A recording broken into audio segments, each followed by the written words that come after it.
పూలు మా ఇక్కడ చెరువులో చాలా ఉన్నాయి. ఒకసారి తిరుగుతాం.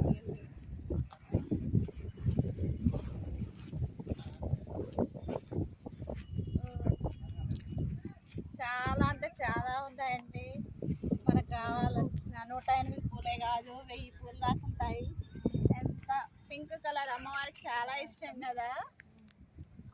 వరమహాలక్ష్మికి ఇష్టం.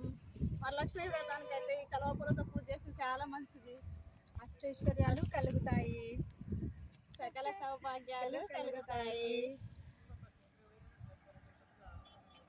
మనం ఓపికతో తీసుకోవాలి.